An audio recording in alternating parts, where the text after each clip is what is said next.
Spice jet के regarding कि अपने जो कार्गो जो उनका बिजनेस है स्पाइस एक्सप्रेस उसको अलग करेंगे।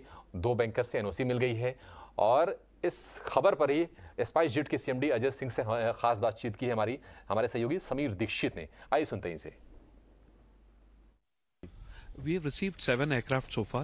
We expect to receive another 5 over the next few weeks.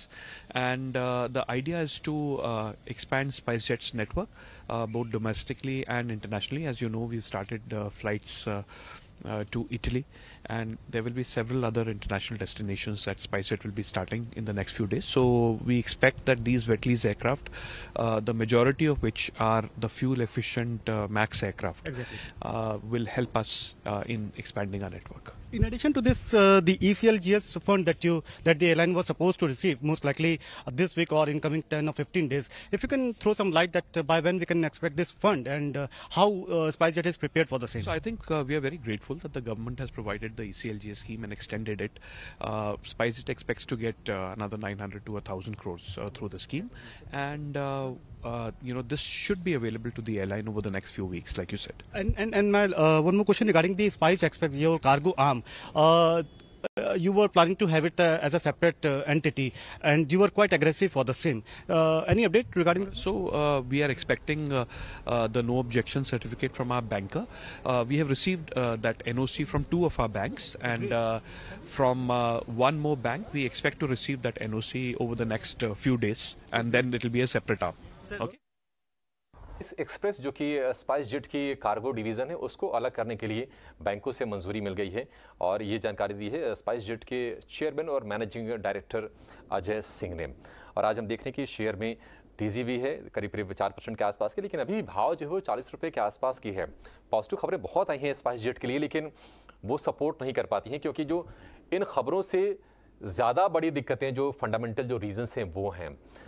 Kunal, हमने देखा था कि नतीजे भी इससे ख़राब ही आए थे, काफ़ी ज़्यादा हिट हमने देखा था, प्रॉफिट पे करीब 80% के आसपास की हिट आया था। घाटा भी लगातार हमने देखा है कि कंपनी पोस्ट करती रही कई तिमाही तक। आप ये बताइए कि अभी आपको स्पाइसजेट के चार्ट कैसे लग रहे हैं? क्या ये जो तेज़ी दिख रही है मोमेंटरी है, इससे भरोसा ना करें?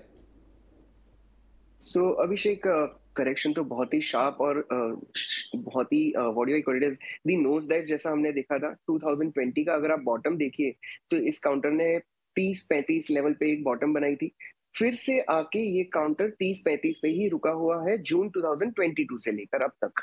और अगर इसमें आप वॉल्यूम एक्टिविटी देखें तो बहुत ही शानदार वॉल्यूम एक्टिविटी आपको नियर टू बॉटम देखने मिली थी, और तब ये काउंटर 35 से लेके 52 तक के लेवल्स तक चला था।